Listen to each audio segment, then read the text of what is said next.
Good afternoon, YouTube. It's great to have everybody back. Welcome back to Civ 5. We're going to start a new game. Seeing as the Celts one's finished now, the Siam one is finished. Yeah, we've got the Chinese one uploading at the same time as this, so fingers crossed you'll enjoy the new sort of two-game approach. But let's press ahead onto this new game. And we need to think, now what are we going to do? Now, I really wanted to go on an archipelago, a map of many islands, that's what I'm going to call it. My pronunciation is terrible at the best of times, so we'll stick with that. Without giving too much away, the dual game that I'm uploading at the moment with China, I've already finished that. I'm not going to give anything away for it, but the huge map was fine, so we're going to stick on a huge map as well, and we're going to keep it on Emperor. That is a very good level for myself. Anyway, standard pace is fine. Let's just go to advanced setup. Now, with an archipelago map, a many island map I should say, I like to keep the resources on abundant. Reason being is that on a many islands map, from time to time you do get hundreds and hundreds of islands around you that basically have nothing but sand on them. So this is just a good way just to keep everything going. And I'm going to drop the sea level to low as well. And what that means, it makes a little bit more land mass I should say. And some of the island strings that you get from a low sea level map, it just looks a lot prettier. So we're going to go for that. Now, who do we want to be? This is the question. You see, a few games now, I've really, and this is probably from the Celt playthrough. If you haven't watched that, I would really recommend it. Of course, it's my video, of course I'd recommend it. I would love to play a game that has a really good, strong navy. Somebody who would really fight and do well with a navy, and there are multiple different people who excel with basically either an army or navy specifically. You've got people like, let's have a quick look and see if we can find one for us, the Ottomans. These guys only have a third of the usual maintenance cost for navy. Now that's pretty good, and they also have prize ships. That's pretty awesome. You have, of course, where is she? England. Where is she? There she is, England.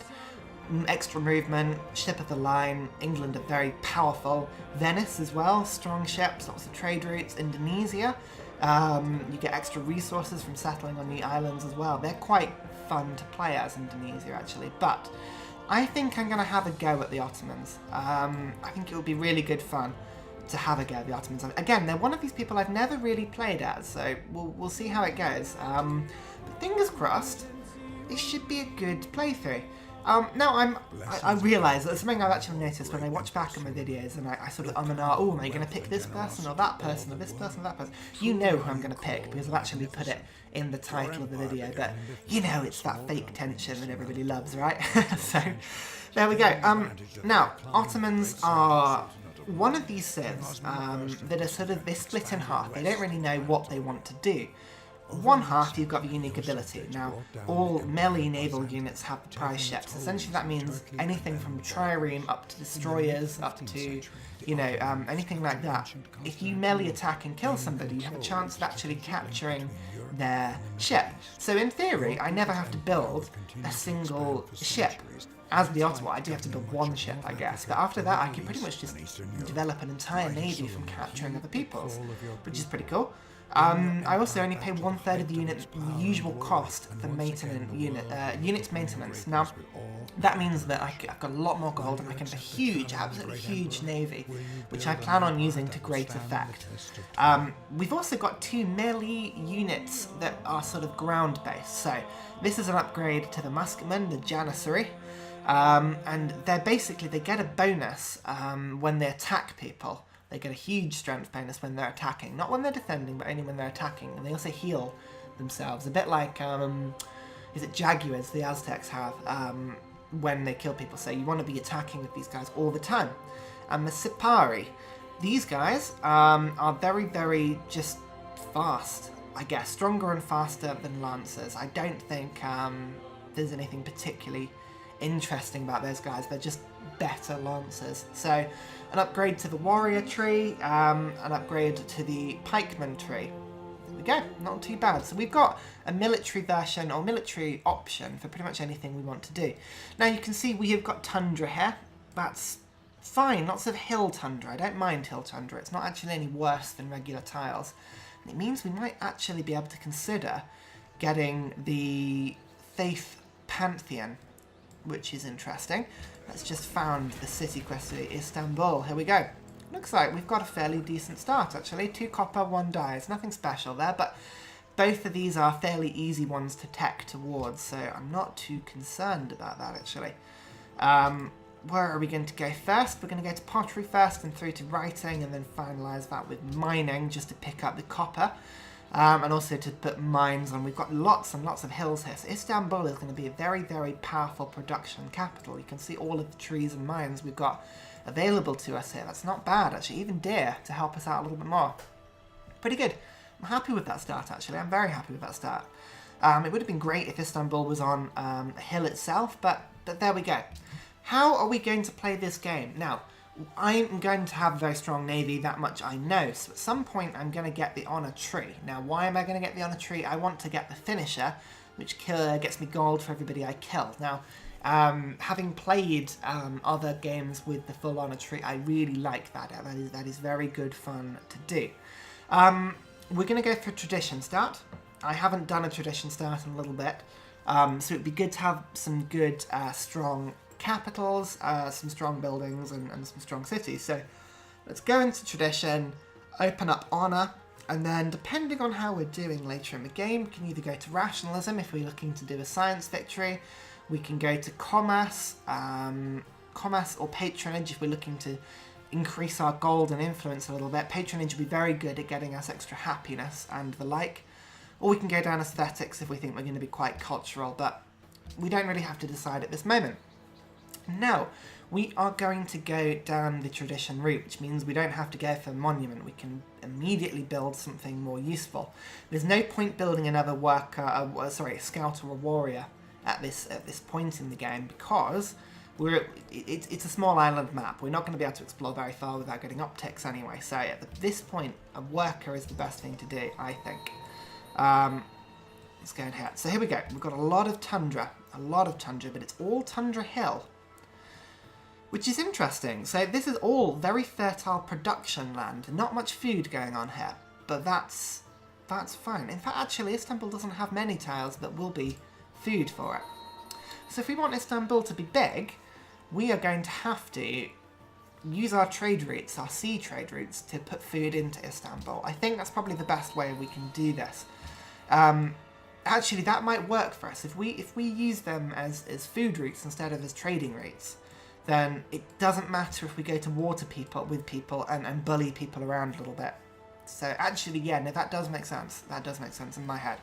So we will be focusing on food. Now you can see just snow down here. There's no point exploring too much further down there.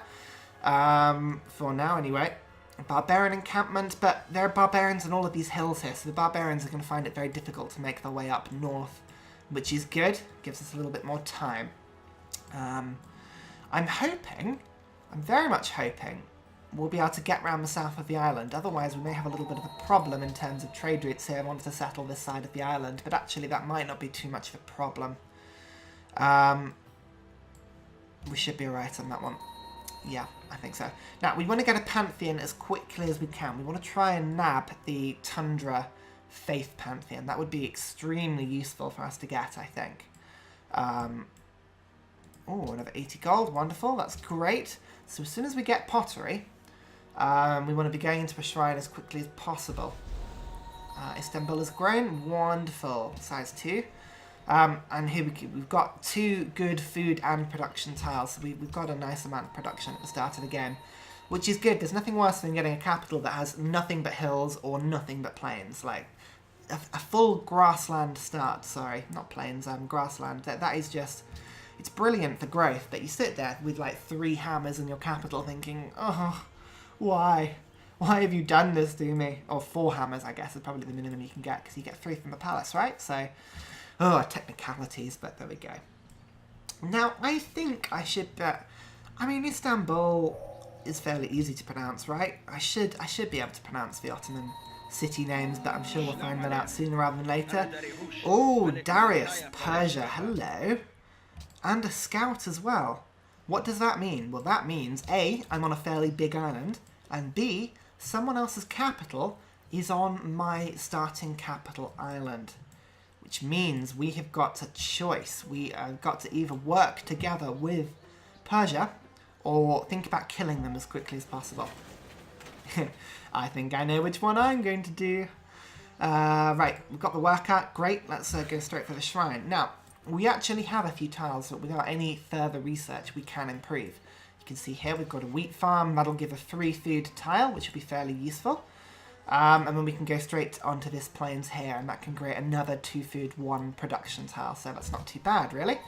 It doesn't look like there's much here, unless there's a random jut of land, so let's continue up north and see if we can find where Persia is based.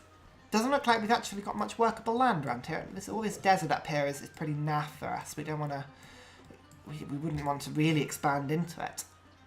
Just because there would be no food and no production, and it would be fairly pointless to. So it looks like, in terms of where we can settle, if Istanbul is big and working all of this land, it means possibly 1 over here, 1 down here, and maybe 1 up here, so 4 cities. We've got enough space for 4 if we needed, but we'll keep an eye out for more space. It may be that we don't actually expand too quickly. I think we need to match our expansion with the amount of trade routes available to at the time. There's no... Yeah, no, that's a good policy, right? So it's every open trade route, we build another city to get another food route coming into Istanbul. If we make Istanbul a crazy, powerful city, a bit like in the Dutch playthrough, then we should be able to tech up quickly and get a powerful navy. Now, one of the good reasons for being strong with the navy, now if you've watched other playthroughs of mine, I go, when it comes to military, I go for a very standard policy. Win in the air, win the air battle first. If you can win the air battle, you've won. Secondly, win the sea battle, the naval battle, in that order. So the naval battle is not important compared to the aerial battle, but the naval battle is still very important to win. And actually, most of the naval techs are up here, you can see. Compass up to the top, going into navigation actually, which is somewhere we want to get to quickly. These are all the tech abilities as well, so we don't have to bother with much at the bottom of the tree. We can stay along the top, and we can actually get quite a powerful navy whilst teching very strongly. So I quite enjoy it. It's pretty satisfying. Oh, Mount Kailash. Oh, very strong faith. 6 faith per turn. That's an option. If we wanted to get ourselves a pantheon nice and quickly, we could settle on that. Okay, we've got the shrine, up. That's good. We've got ourselves a worker. 4 turns of writing. Let's build a granary up quickly. Now, the granary will improve, I think, both the deer and the wheat, so it'll make it even better. Which is good indeed. Wonderful. Istanbul's got some good little growth on it at the beginning of the game. We'll see how big we can push it. Here we go. Keep on teching in that direction. Teching? Exploring. But yeah, I think going for naval power. Babylon as well. Oh my word. That makes 3 people on this island, right? Because there's nobody will have optics at this point. So there's only the 3 people. 15 faith. We've only got 11 turns more, but we need to get that faith super quickly. They're going to pay me for an embassy. I might do that in a bit, actually. See how that goes. I've got writing now. I'm going to set up a queue, just so I don't have to keep going back to it. We'll build a library just after this. We can, again, begin to tech a little bit quicker. To be honest, I could probably go for quite a strong Great Library attempt. But I don't want to. No, at this point I'd rather build up the infrastructure as quickly as possible. Let's go and see if we can find Persia and Babylon. Looks like there's a lot of space to the north actually, which we could probably utilise quite nicely. We may adopt a policy. Let's open up tradition. Great. That gives us another 3 culture. That'll let us shoot to the next policy nice and quickly. Wonderful. Another pantheon has been founded. Oh no, we're slow on the pantheon actually. This is the problem I find with with the AI on Emperor difficulties, they start with 3 tech, which doesn't mean a lot. But what it does mean is that you get to the stage where people can build shrines just far quicker than you can, and there's no way to get an early game Pantheon unless you get a very lucky ruin, or you do something a bit special. So it's a little bit annoying. Here we go. Persia is already beginning to expand, which is a bit of a problem, but never mind. Never mind. That's fine. As long as they don't expand into the south of the island where we are here. Oh, hello. Oh, no. Oh, no. We've got a bit of a barbarian issue now, and our warrior is all the way up here, so... Alright, fair enough. Istanbul will have to fire for us, and we'll hide our workers in there for now. Go away, barbarians. Die. Right, you wait there for a second. Thank you. A warrior, again, just keep exploring around here. Babylon will appear, I imagine, off to the right, somewhere down here.